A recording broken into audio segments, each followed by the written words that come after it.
Essa noite.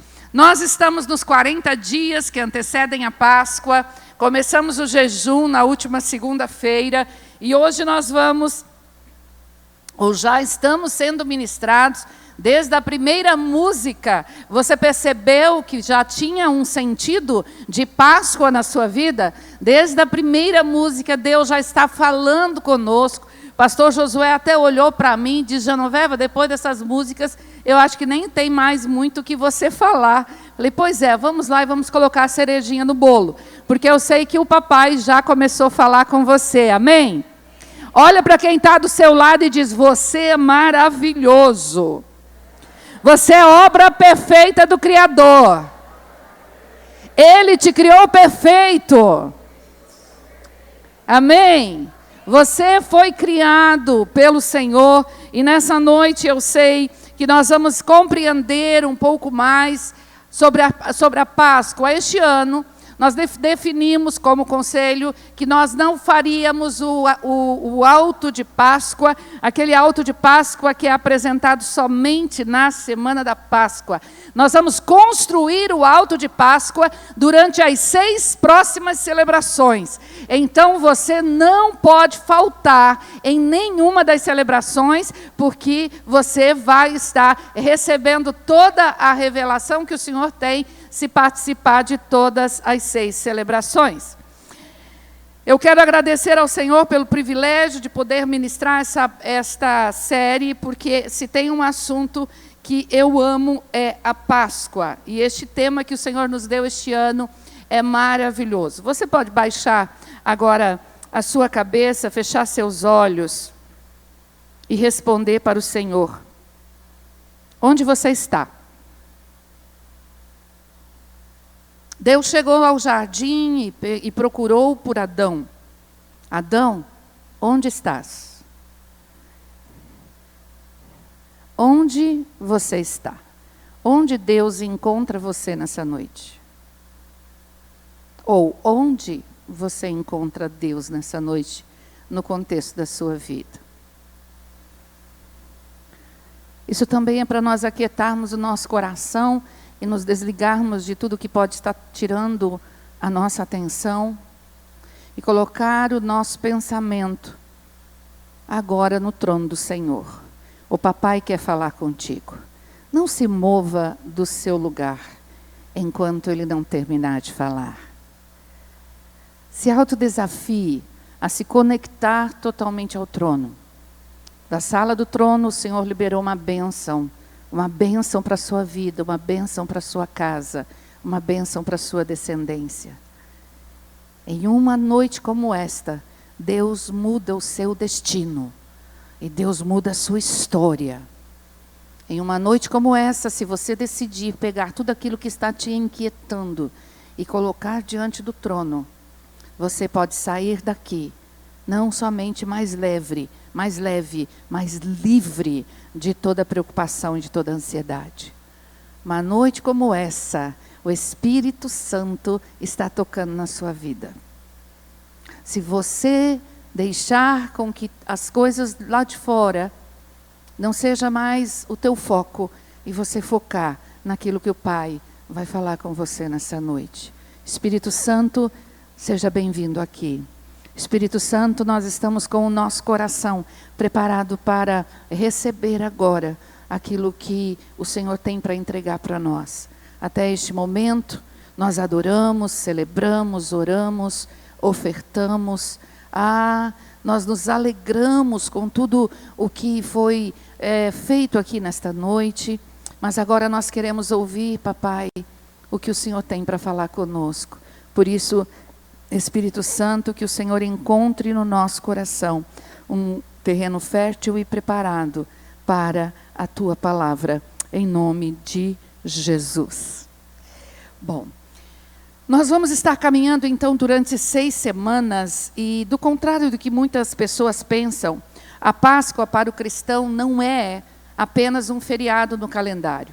Ele é o eixo central da história humana e da história do cristianismo.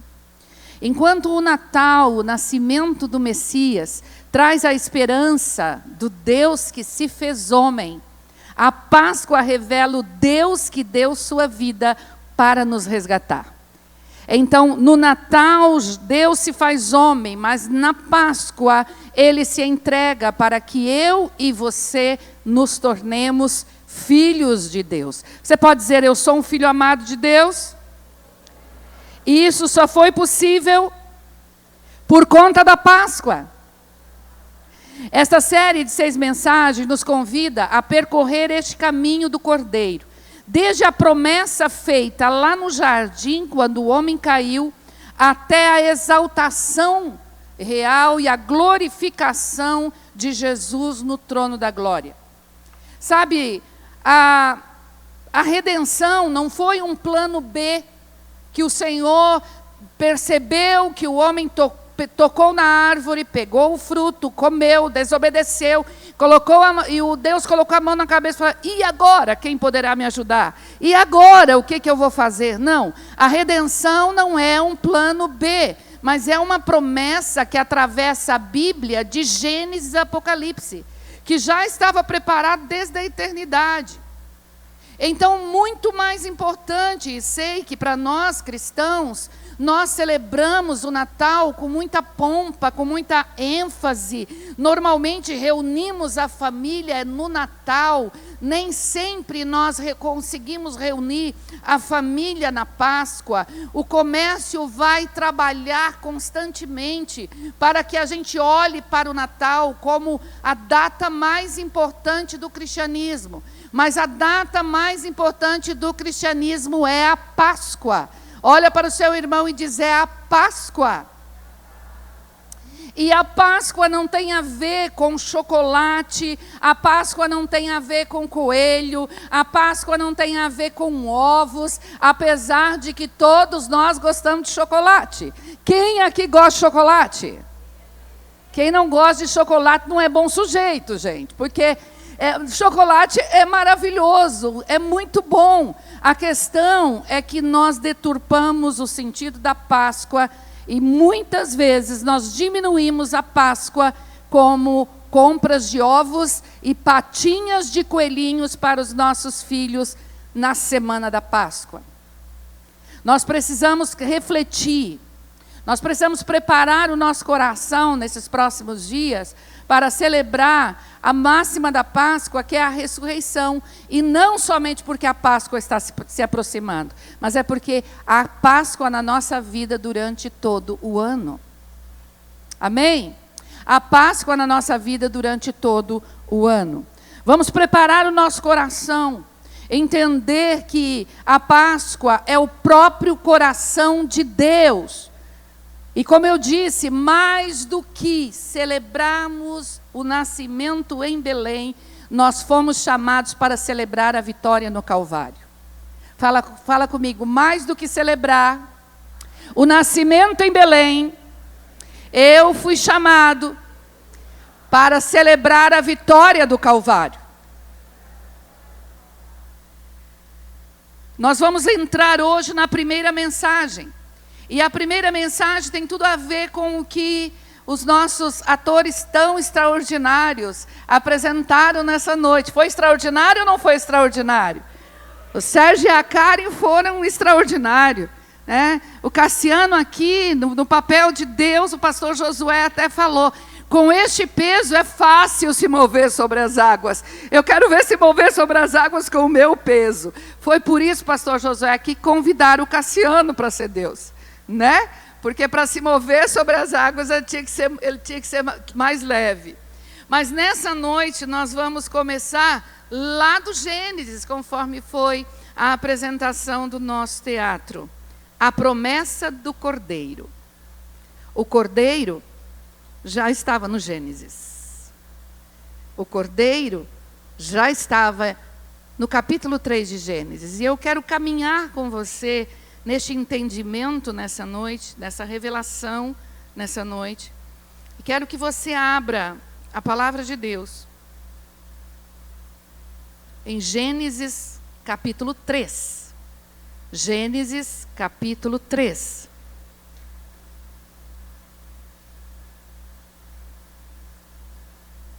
Durante a série, nós vamos começar com a Páscoa prometida, que foi no Calvário. Depois nós vamos para o Êxodo. Semana que vem nós vamos estar falando sobre o Êxodo. Na terceira semana nós vamos falar a respeito de Isaías, que foi a esperança, foi a promessa da esperança, onde nossas dores seriam lançadas sobre ele. Depois nós vamos para nascimento e ministério de Jesus. Depois nós vamos para a crucificação e ressurreição. E na última semana, então, nós vamos estar trabalhando e compartilhando a respeito da glorificação. Fala com a pessoa que está do seu lado, você não pode perder nada. Porque nessa série você vai caminhar por todas as páginas da Bíblia, de Gênesis a Apocalipse. Gênesis capítulo 3. Ora, a serpente era o mais astuto de todos os animais selvagens que o Senhor Deus tinha feito. E ela perguntou à mulher: foi isto mesmo que Deus disse? Não comam de nenhum fruto das árvores do jardim? Respondeu a mulher à serpente: podemos comer do fruto das árvores do jardim. Mas Deus disse: não comam do fruto da árvore que está no meio do jardim, nem toquem nele, do contrário vocês morrerão. Disse a serpente à mulher: certamente não morrerão. Deus sabe que no dia em que dele comerem, seus olhos se abrirão, e vocês, como Deus, serão conhecedores do bem e do mal. Quando a mulher viu que a árvore parecia agradável ao paladar, era atraente aos olhos e, além disso, desejável para dela se obter discernimento, tomou do seu fruto, comeu e o deu a seu marido, que comeu também. Os olhos dos dois se abriram e perceberam que estavam nus. Então, juntaram folhas de figueira para cobrir-se. Ouvindo o homem e sua mulher os passos do Senhor Deus, que andava pelo jardim, quando soprava a brisa do dia, esconderam-se da presença do Senhor Deus entre as árvores do jardim. Mas o Senhor Deus chamou o homem, perguntando: onde está você? E ele respondeu: ouvi teus passos no jardim e fiquei com medo, porque estava nu, por isso me escondi. E Deus perguntou: quem lhe disse que você estava nu? Você comeu do fruto da árvore da qual lhe proibi comer? Disse o homem: foi a mulher que me deste por companheira, que me deu do fruto da árvore e eu comi. O Senhor Deus perguntou então à mulher: que foi que você fez? Respondeu a mulher: a serpente me enganou e eu comi. Olha a lei da transferência aqui lá no Éden. Então o Senhor Deus declarou à serpente: uma vez que você fez isso, maldita é você entre todos os rebanhos domésticos e entre todos os animais selvagens. Sobre o seu ventre você rastejará, e pó comerá todos os dias da sua vida. Porém inimizade entre você e a mulher, entre a sua descendência e o descendente dela. Este lhe ferirá a cabeça e você lhe ferirá o calcanhar. O versículo 15 é a base da ministração desta noite. Quando nós compreendemos que o plano de redenção não é o plano B, para consertar o mundo que deu errado, nós vamos perceber que a promessa do Cordeiro, que foi declarado nesta palavra de Gênesis capítulo 3, versículo 15, vai ser concluída lá em Apocalipse. Quando compreendemos que Deus não foi tomado de surpresa, no jardim do Éden, onde o pecado entrou, a Páscoa foi prometida pela primeira vez. Então a Páscoa não aconteceu na morte de Jesus. A Páscoa não começou lá no Êxodo. A Páscoa começou no jardim. Fala comigo, é do jardim para o jardim. Foi do jardim que eu saí, é para o jardim que eu preciso voltar. Por isso, a Páscoa começou lá. Enquanto o Natal celebra a chegada do Cordeiro, a Páscoa vai celebrar o motivo pelo qual ele veio.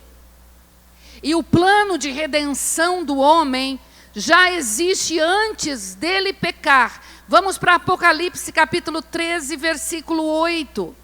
Apocalipse 13, 8 vai dizer: todos os habitantes da terra adorarão a besta, aqueles que não tiveram seus nomes escritos no livro da vida do...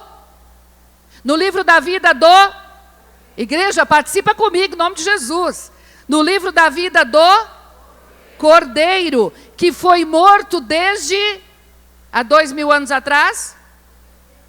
Desde quando ele foi morto? Desde a criação do mundo. Então o plano de redenção é um plano que existe antes da queda.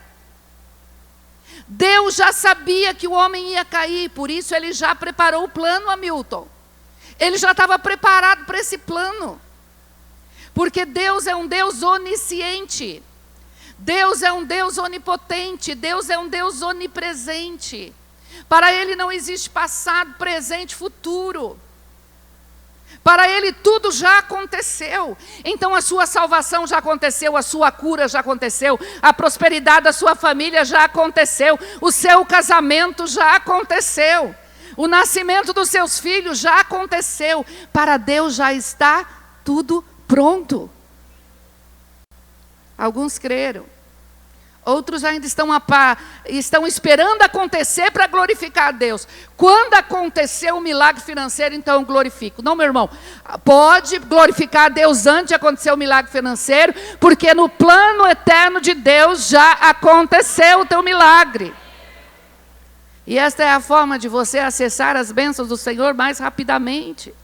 É você entrando na sua presença, não somente com petição. Me dá, Senhor. Não, obrigado, Senhor. Obrigado porque o Senhor já me deu. Obrigado porque o Senhor já me entregou. Obrigado, Senhor, porque a minha casa já está restaurada. Graças eu te dou, Senhor, porque o meu casamento já está restaurado. Graças eu te dou, Senhor, porque no final de tudo eu sou vitorioso.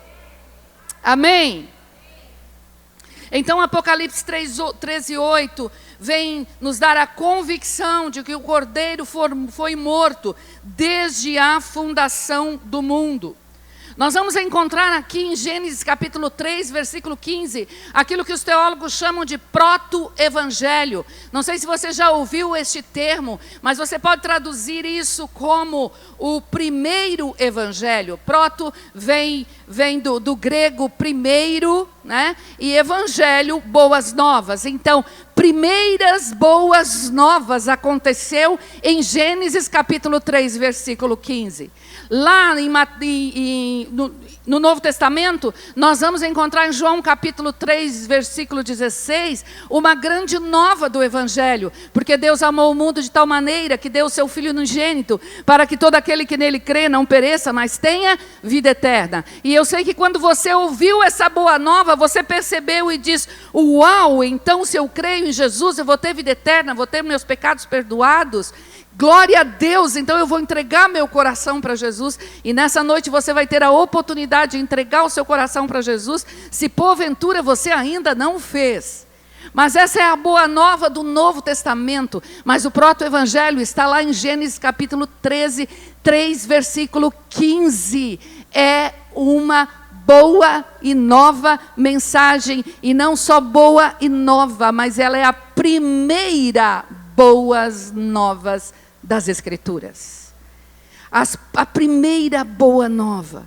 E por que ele é chamado de primeiro evangelho? Porque ele vai manifestar a graça, onde Deus toma a iniciativa de buscar o homem. Você sabe que não foi você que buscou Deus, foi Ele que te buscou. E Ele te encontrou. É por isso que Jesus fala: não foste vós quem me escolheste, mas eu vos escolhi para que Ele nos escolheu? Para que deem frutos, e os vossos frutos permaneçam. Então a graça se manifesta aqui neste primeiro evangelho de Gênesis. Deus toma a iniciativa de buscar o homem. O homem se esconde, mas Deus o busca. Quantas vezes você se escondeu de Deus? Talvez até hoje você estava se escondendo de Deus. E hoje lá na sua casa, Ele te encontrou e você não resistiu e diz, não, de hoje não passa. Eu tenho que dar um jeito na minha vida, eu tenho que dar um jeito na minha história. Sabe por quê? Porque Deus chegou aí na sua história, aí no jardim onde você estava escondido, e disse, onde você está? E aí você disse, eu estou aqui, Deus, escondido, coberto com folhas de figueira, envergonhado, porque eu desobedeci ao Senhor, porque eu me afastei do Senhor, ou até mesmo porque eu nem conheço verdadeiramente o Senhor. Eu estou escondido, eu tenho medo de me apresentar diante de você. Mas Deus tomou a iniciativa de buscar você. Deus tomou a iniciativa de me buscar aonde eu estava escondida. Ai, como eu estava escondida. Eu estava escondida atrás dos altares de idolatria. Eu estava escondida dentro dos terreiros de macumbaria. Mas foi lá que Ele me encontrou. Pergunta para o seu irmão, aonde Deus te achou? Pergunta agora para o seu irmão, participa dessa mensagem. Você não está aqui somente para escutar, você está aqui para participar. E quando nós participamos, nós vamos gravar com muito mais facilidade aquilo que nós estamos recebendo. Nós vamos encontrar como primeiro evangelho, porque no Éden já veio a promessa do mediador. O Salvador viria através de uma mulher. Nós vamos encontrar também a vitória pelo sofrimento. O Salvador venceria através de um ferimento do calcanhar. Então ali está a graça, ali está o mediador e ali está o sacrifício. João Calvino diz que Gênesis capítulo 3, versículo 15, é o alicerce do cristianismo, pois sem esta promessa a humanidade estaria perdida no desespero.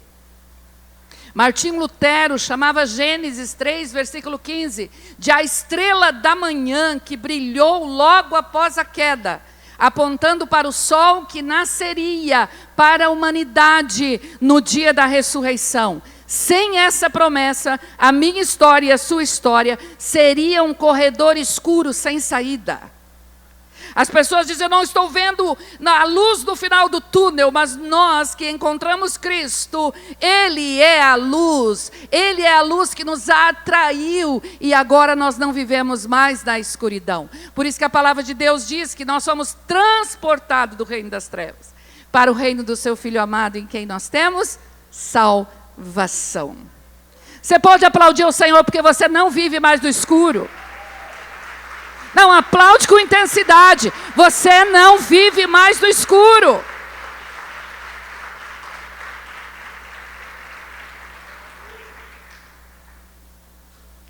Nós vamos lá para o segundo século, um dos pais da igreja, Irineu de Lyon, ele foi um dos primeiros a usar o termo recapitulação, e ele usou o texto de Gênesis capítulo 3, versículo 15, dizendo que o novo Adão veio para desfazer tudo aquilo que o primeiro Adão fez no jardim. O primeiro Adão fez o que não devia, o novo Adão, Cristo Jesus, veio para desfazer todas as obras do diabo, porque foi para isso que ele se manifestou, para desfazer todas as obras do diabo. Tem obra do diabo na sua vida? Jesus já se manifestou para desfazer todas essas obras. Você não precisa ter medo do diabo, não precisa ter medo da serpente que entrou no jardim, porque agora o teu jardim, para aquele que reconheceu Cristo Jesus, o teu jardim agora está selado, está fechado. Ele está guardando você e o inimigo não pode mais tocar em você.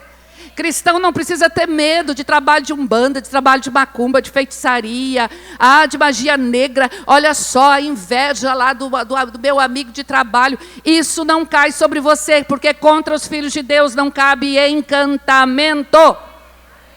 Não cabe encantamento contra os filhos de Deus. Então você não precisa ficar buscando quem será que fez o mal contra mim. O único mal que existia contra você, que tinha poder para te destruir, foi o próprio pecado que existia em você. Mas agora que você vive em Cristo, você é uma nova criatura. E agora nem o diabo pode tocar. Toca nessa pessoa que está do seu lado e diz: eu posso te tocar, porque eu sou filho de Deus. Mas o diabo não pode tocar em você. O diabo não pode tocar em nada que te pertence, porque você é um jardim selado. O jardim selado é jardim protegido, é jardim guardado. A única forma de o diabo tocar em mim é se eu sair do jardim. Então fala para o teu irmão: ó, toma atento, não saia do jardim não. No momento em que a humanidade esperava apenas a condenação, afinal de contas ele tinha desobedecido, Adão tinha desobedecido a Deus. Deus interrompe o veredito para dar uma esperança. Deus não abandonou a humanidade à própria sorte. Ele declara do descendente da mulher, a descendência da mulher. Aqui é uma referência profética ao nascimento virginal. Jesus é o único que nasceu exclusivamente da semente da mulher. Você já pensou nisso? Jesus é o único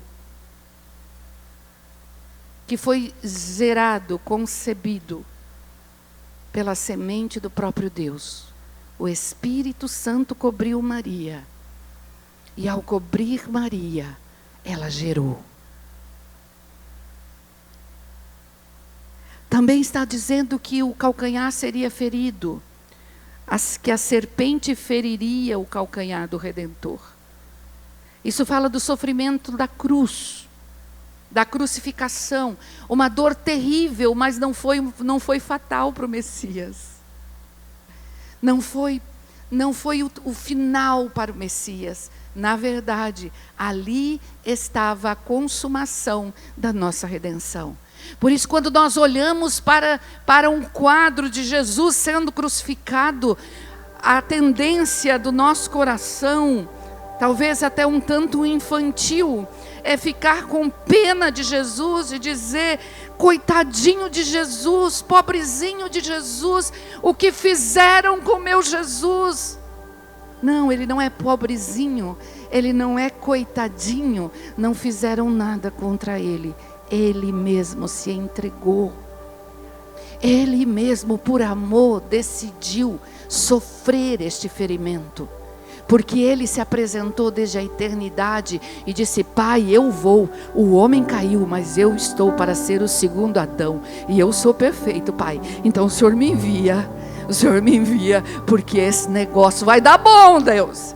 Esse negócio tem jeito. Sabe, quando eu era criança, eu tinha muita pena de um Jesus que estava pregado na cruz, na igreja onde a minha mãe frequentava. Cada vez que eu olhava aquela cruz enorme no altar, e aquela imagem de escultura presa na cruz, com aquele rostinho caído assim, né, o Jesus todo ensanguentado, eu saía daquele lugar com desejo de tirar aquele homem da cruz, levar para minha casa, porque afinal de contas ele era um boneco para mim, e eu queria cuidar das feridas dele, eu queria cuidar das chagas dele. Mas quando eu conheci Jesus, eu amadureci, eu percebi que ele não está mais ali, que ele está aqui, e não sou eu que vou cuidar das chagas dele, é ele que cuida das minhas chagas, é ele que cuida das minhas feridas, é ele que cicatriza as minhas feridas, foi ele que perdoou o meu pecado, e ele tem o poder também de curar as minhas feridas.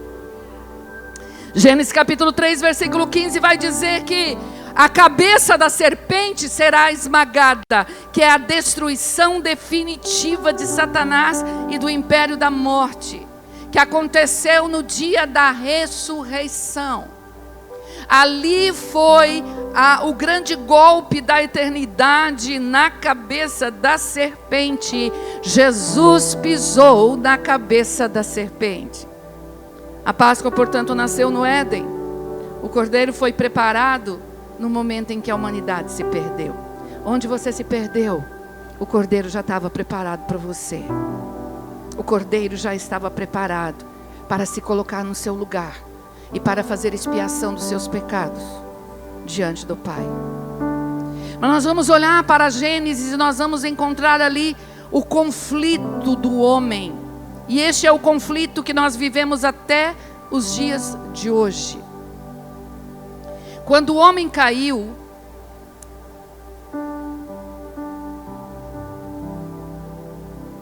perceberam que estava nu, ninguém precisou dizer para ele que estava nu.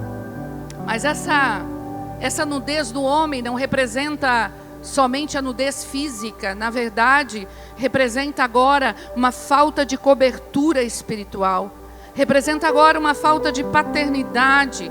Representa agora que eu não quis obedecer a direção do meu pai. E uma vez que eu não obedeço a direção, eu saio da cobertura da paternidade.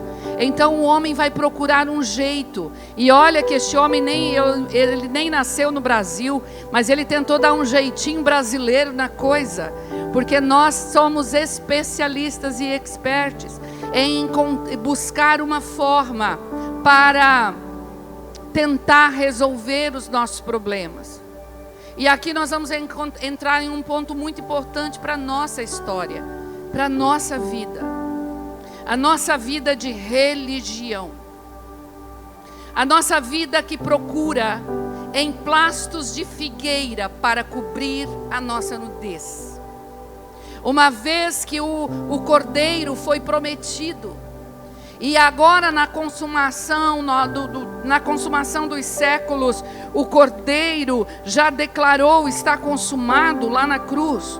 Nós ainda muitas vezes tentamos cobrir a nossa nudez com as folhas da figueira. Gênesis capítulo 3, versículo 7 diz assim: abriram-se então os olhos de ambos, e percebendo que estavam nus, costuraram folhas de figueira e fizeram cintas para si.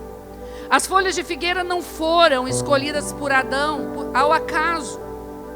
Ali já era uma manifestação de uma tentativa de autocura, de auto-perdão, de auto-libertação. Ao usar as folhas da figueira para cobrir a sua nudez, o homem estava tentando aplicar um emplasto em uma ferida de morte. O pecado não era uma irritação na pele, era uma hemorragia espiritual. Então não adianta nós pegarmos a religião, não adianta nós pegarmos as boas obras, não adianta eu e você pegarmos um caráter que recebemos da casa do nosso Pai e achar que isso vai cobrir a nossa nudez diante de Deus. Isso é só um emplasto de figueira. Cientificamente já está provado que a folha da figueira, ela é rica em flavonoides e polifenóis, com propriedades anti-inflamatórias, cicatrizantes e antissépticas. Nós vamos encontrar lá em 2 Reis, capítulo 20, versículo 7, um rei é acometido de chagas, de feridas no seu corpo, o rei Ezequias. E aí foi declarado, foi orientado pelo profeta. O profeta ora pelo rei, mas também diz: tomai uma pasta de figos. E eles tomaram a pasta de figos e colocaram sobre a chaga. E a Bíblia diz que o rei sarou. O figo era usado para fazer emplastos medicinais. A ciência hoje diz que o esmagamento das partes da figueira cria uma barreira oclusiva que ajuda a extrair as toxinas e reduzir o edema de feridas externas. Fala para o seu irmão: feridas externas se cura com a religião. Externamente falando, está tudo bem. Mudo o meu comportamento, aquilo que eu fazia já não faço mais, aquilo que eu falo já não falo mais. Começo a perceber que o ambiente onde eu estou vivendo não é mais o ambiente que é dado a certas coisas que eu fazia. Então eu deixo de fazer emplasto de figueira. É folha de figueira. E a folha de figueira foi a grande falha do homem. Eles tentaram curar uma ferida de morte com um emplasto medicinal. Eles buscaram nas coisas naturais um alívio para uma dor espiritual, que era o afastamento do Pai. As folhas da figueira representam a minha e a sua justiça própria. O nosso esforço de tentar parecer bom por fora, enquanto está morto por dentro. Enquanto não tenho nenhum relacionamento com Deus, não falo com Deus, não tenho liberdade de estar diante do Pai, não me relaciono com este Pai da eternidade, que me formou desde o ventre da mãe. Não tenho paz com Ele, não tenho tranquilidade com Ele, não tenho certeza que os meus pecados estão perdoados. E enquanto eu não tenho certeza que os meus pecados não estão perdoados, eu não tenho paz, eu não tenho coragem de me relacionar com Ele. Quem dirá obedecer o que Ele diz? Se eu não tenho paz, como vou obedecer? Então a Bíblia acaba se tornando um livro de regra muito pesado. Religião. Porque quando eu vejo que a Bíblia é um livro de regra pesado para eu obedecer, é porque eu estou me movendo na religião e não no relacionamento com o Pai. Porque o relacionamento com o Pai torna a obediência leve. Fala para o seu irmão, o teu relacionamento vai determinar a leveza da sua obediência. Você concorda comigo? Que quando você está se relacionando, quando você tem uma boa relação com os seus pais, os pais biológicos, o que eles pedem para você fazer é difícil? Claro que sim, muitas vezes é difícil, porque nos tira da zona de conforto, mas não é como uma escravidão. Agora, quando eu não tenho relacionamento com o pai, tudo que o pai biológico pedir, para mim vai ser uma tortura. Leva para dentro da sua casa com o seu marido.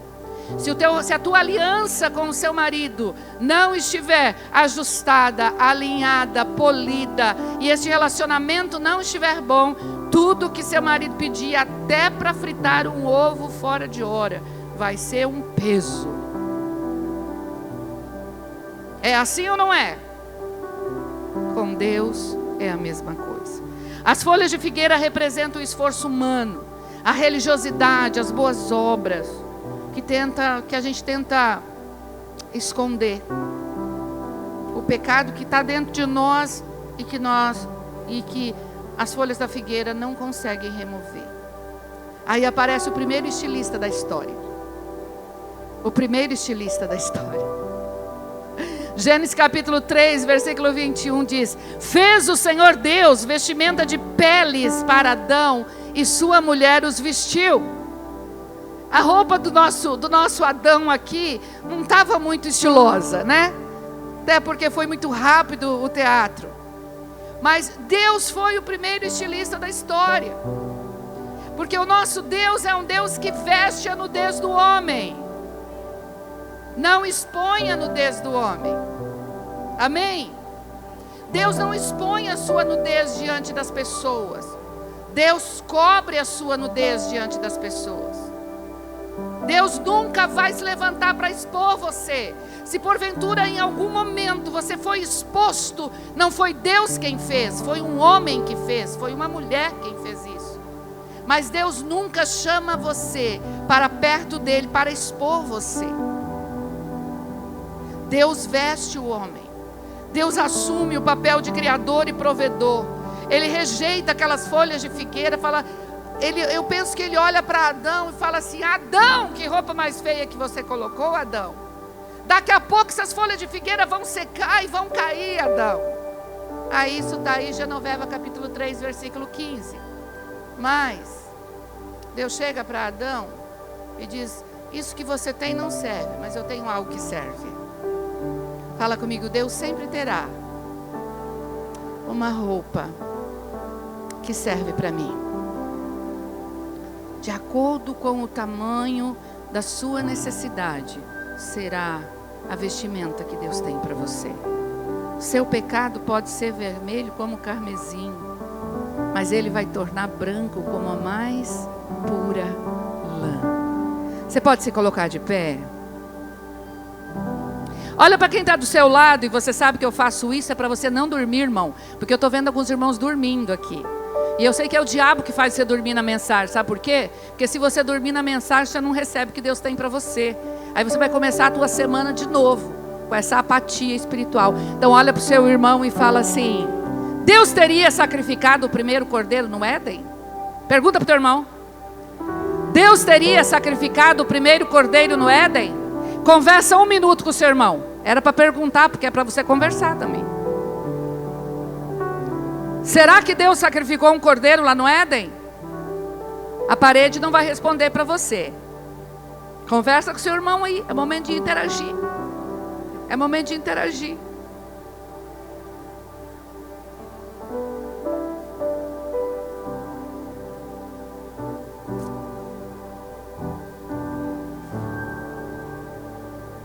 Quem acha que Deus sacrificou o primeiro cordeiro no Éden? Levanta a mão. Quem acha que Deus sacrificou o primeiro cordeiro no Éden? Levanta a mão. Ok. Quem tem certeza que Deus sacrificou o primeiro cordeiro no Éden? Quem tem certeza? Aonde que está na Bíblia isso?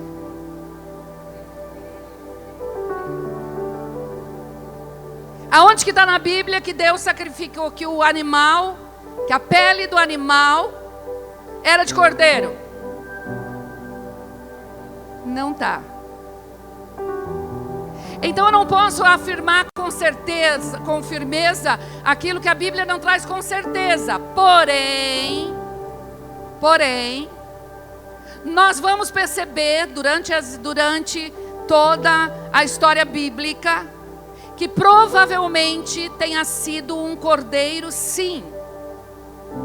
Provavelmente tenha sido um cordeiro que foi sacrificado no Éden. Nós vamos encontrar em Gênesis capítulo 3, versículo 21. Agora você pode sentar. Não era pegadinha, era só para a gente pensar mesmo. Pensar um pouco. Se você perguntar para mim, pastora, você acha que era um cordeiro? Sim, eu acho que era um cordeiro.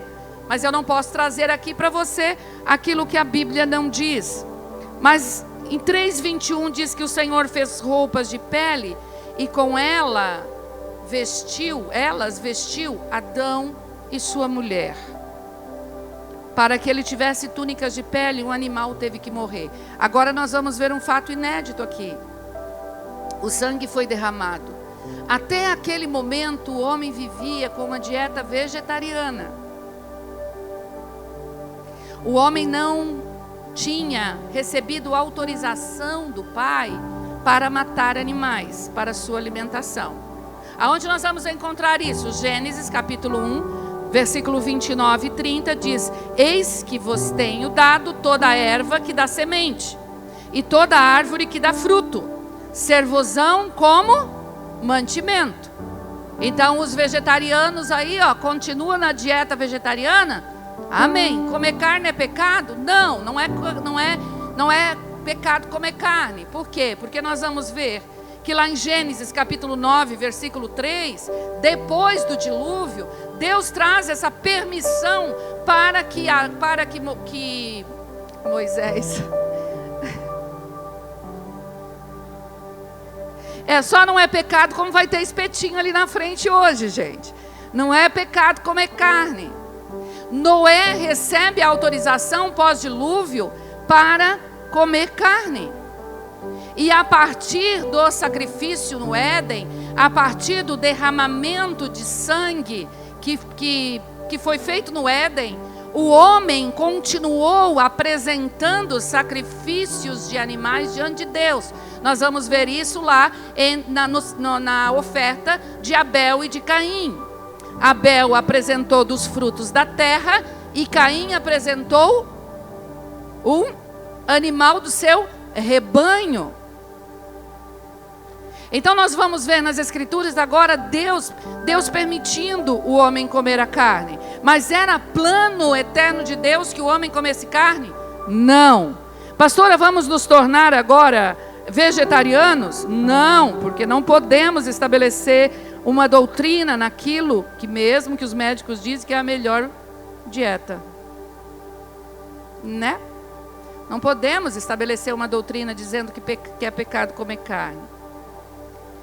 Ali foi o primeiro abate, foi a primeira vez que a criação sentiu o golpe de morte. Deus, com as suas próprias mãos, Ele abateu um inocente para cobrir um culpado. Ele olha para o animal e diz: preciso cobrir o meu filho, então eu vou abater o animal. Pela primeira vez o inocente morreu no lugar de um culpado. Pela primeira vez a vida de um animal foi dado para que o homem pudesse permanecer na presença de Deus. E isso vai se perpetuar até Mateus. Agora você vê o povo de Israel apresentando os sacrifícios. Quando estavam no deserto, levantavam altares, apresentavam sacrifício. Para quê? Para cobrir o pecado do homem. Ali estava vendo uma cobertura que não era de folha de figueira, mas era uma cobertura que já representava o sangue daquele que seria o sacrifício perfeito, que culminaria na Páscoa em Jerusalém, naquela noite que Jesus morreu. No jardim, Deus não deu a Adão e Eva um sermão sobre como costurar melhor suas folhas de figueira. Ele os vestiu com peles. Para vesti-los algo teve que morrer. A lição da Bíblia, queridos, é o seguinte: você não pode se autoconsertar. Então não adianta você se assentar com pessoas e se assentar num gabinete pastoral e tentar consertar suas folhas de figueira. Se você não se apresentar diante de Deus nu como você é, se eu não me apresento diante de Deus nu como eu sou, eu não vou ter a cobertura da paternidade dele. O erro nosso muitas vezes é querer estar coberto com as folhas e pedir que pessoas nos ajudem com a nossa religiosidade, nos ajudem com a nossa apatia à palavra de Deus, nos ajudem com a nossa falta de posicionamento, nos ajudem com as nossas feridas. Deus não quer que você fique buscando ajuda para as folhas de figueira. Deus quer que eu e você nos apresentamos como nós somos diante de Deus e falemos: Deus, eu sou isso. Eu quero te pedir perdão porque dentro de mim há tudo isso que o Senhor já conhece, Senhor.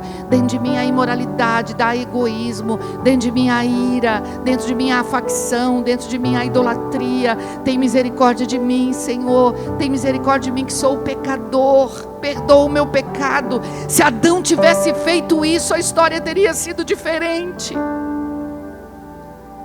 Se Adão tivesse pedido perdão para o pai, vocês acham que o pai não teria o perdoado? Se já existia o sacrifício, já desde antes da fundação do mundo. Mas Adão começou pela justificativa, a mulher que o Senhor me deu. Aí vai para a mulher, foi a serpente. Claro, a serpente não pôde se justificar, porque ela era a fonte de todo mal. A justificativa nos acompanha, e isso faz com que nós não cresçamos diante de Deus. Eu quero usar um exemplo como uma prova de substituição antes do Calvário. Nós vamos para Gênesis capítulo 22, versículo 7. Gênesis capítulo 22, versículo 7. Nós vamos ver aqui um outro cordeiro. Isaac disse ao seu pai Abraão: meu pai. Sim, meu filho, respondeu Abraão. Isaac perguntou: as brasas e a lenha estão aqui, mas onde está o cordeiro para o holocausto? Respondeu Abraão: Deus proverá para si o cordeiro para o holocausto, meu filho. E os dois continuaram a caminhar juntos. Quando chegaram ao lugar que Deus lhe havia indicado, Abraão construiu um altar e sobre ele arrumou a lenha, amarrou seu filho Isaque e o colocou sobre o altar em cima da lenha. Então estendeu a mão e pegou a faca para sacrificar seu filho. Mas o anjo do Senhor o chamou do céu: Abraão, Abraão. Eis-me aqui, respondeu ele. Não toque no rapaz, disse o anjo. Não lhe faça nada. Agora sei que você teme a Deus, porque não me negou seu filho, o seu único filho. Abraão ergueu os olhos e viu um carneiro preso pelos chifres num arbusto. Foi lá, pegou-o e o sacrificou como holocausto em lugar de seu filho. Abraão deu àquele lugar o nome de o Senhor proverá. Por isso até hoje se diz: no monte do Senhor se proverá. Ali nessa história teve uma pergunta de Isaac. E a pergunta de Isaac foi: onde está o cordeiro, pai? E essa é a pergunta que ecoou durante toda a história da humanidade. Até Jesus, até João Batista apontar para aquele Galileu: eis o Cordeiro de Deus que tira o pecado do mundo. João Batista não falou: eis o Cordeiro de Deus que cobre o pecado do mundo. Diz: eis o Cordeiro de Deus que tira o pecado do mundo. Está lá em João capítulo 1, versículo 29. Mas veio uma resposta profética de Abraão. Abraão, pai da fé, ele olha para aquela situação. Deus havia feito um pedido muito difícil para ele. Era um sacrifício, sacrificar a promessa que Deus tinha entregue para ele. Ele sempre desejou aquele filho. E agora que tinha o filho, Deus olha para Abraão e diz: Abraão, me sacrifique teu filho em Moriá. E Abraão chega lá. E quando o filho lhe pergunta: pai, aonde está o cordeiro para o sacrifício? Abraão não disse que ele daria um jeito. Abraão não disse: eu vou resolver, filho. Abraão não falou: olha, eu acho que... O que Abraão falou, meus irmãos? O que Abraão falou? Deus proverá para si o cordeiro. Sabe, Abraão não quis dar um jeitinho. Ali estava a substituição. O cordeiro preso no arbusto agora substituiu Isaac. Na Páscoa, Jesus substituiu você. Deus poupou o filho de Abraão, mas não poupou o seu próprio filho, para que eu e você pudéssemos voltar para ele. Se Deus tivesse permitido que Abraão sacrificasse Isaac ali, eu tenho no meu coração que Abraão não teria mudado o coração dele diante de Deus, porque ele já tinha entregue. Ele já tinha entregue aquele filho para Deus. No coração dele, o filho já não ocupava o primeiro lugar. No coração dele, Deus era mais importante. E foi por isso que Deus declarou para ele: agora eu sei quem eu sou na sua vida, Abraão. Pode deixar o menino. Sabe, tantas vezes nós ficamos discutindo com Deus com algo que Ele nos pede. Sabe, enquanto a gente está brigando com Ele, aquilo que Ele nos pede está nos trazendo tanta aflição. Mas quando a gente abre a mão, diz: Senhor, o Senhor é mais importante na minha vida do que qualquer outra coisa. O Senhor é mais importante na minha vida do que minha família. O Senhor é mais importante na minha vida do que minha casa.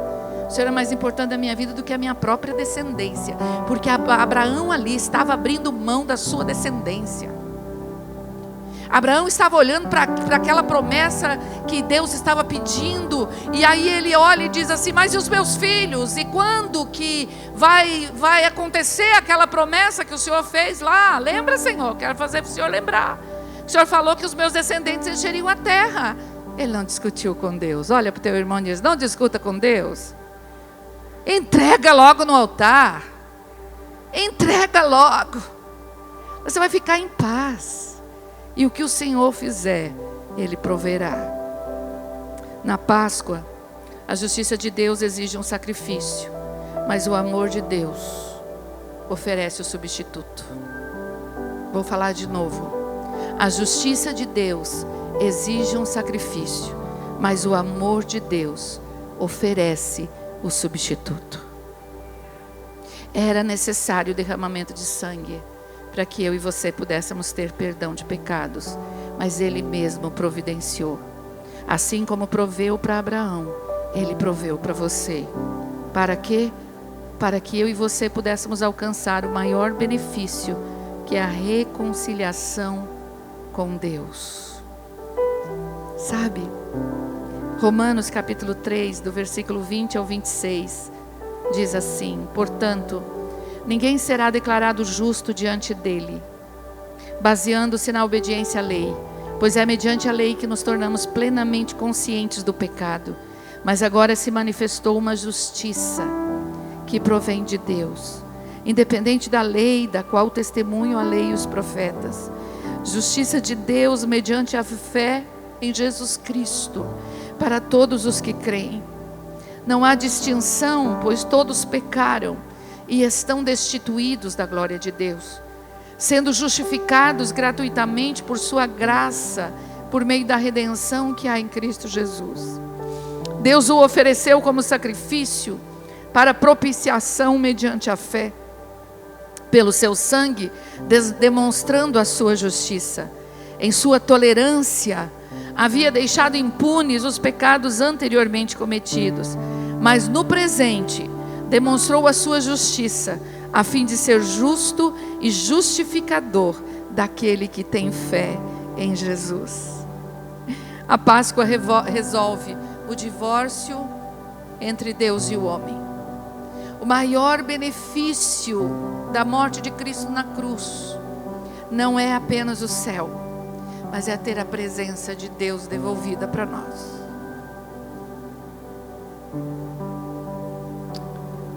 Eu sei que infelizmente muitas pessoas não sonham com o céu.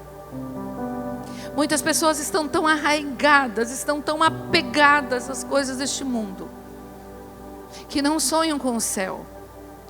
Mas o céu é o lugar de delícias que o Senhor está preparando para nós. Mas o maior ainda de todos os benefícios não é o céu. É o relacionamento, é a reconciliação com o nosso Pai. É a presença do Pai todos os dias da nossa vida. É a presença do Pai que nos levanta de uma cama em depressão. É a presença do Pai que nos fortalece numa segunda-feira, quando nós não temos mais forças para continuar. É a presença do Pai que nos fortalece quando nós perdemos um filho. É a presença do Pai que nos restaura quando quebramos uma aliança com alguém. É a presença do Pai. A Páscoa veio para nos reconciliar com Deus. E a reconciliação com Deus faz com que eu possa também me reconciliar com você, meu irmão. Hoje nós estamos no dia da ceia. É mais um dia de reconciliação. É um dia de nós olharmos para dentro de nós e ver qual é a aliança que está quebrada. Talvez eu estou com uma aliança quebrada com meu esposo. Talvez eu esteja com uma aliança quebrada com meu irmão. Talvez eu esteja com uma aliança quebrada com o meu pai. Ou talvez eu esteja com uma aliança quebrada com o próprio Cristo. Mas hoje é um dia de reconciliação. O Cordeiro, ele se sacrificou para devolver a glória. E glória é imagem e semelhança do Pai. E o Pai tem perdão para todos. E se eu sou imagem e semelhança do Pai, eu também tenho perdão para todos. Olha para o seu irmão e diz: eu tenho perdão para você. Agora olha para o irmão que está do outro lado e fala: eu tenho perdão para você. Agora fala para o Pai: Pai, eu tenho perdão para todos os que me ofenderem. Opa! Amém? Amém. Você tem perdão para todos que te ofenderem. Você tem este poder de perdoar. Você tem esse direito de perdoar.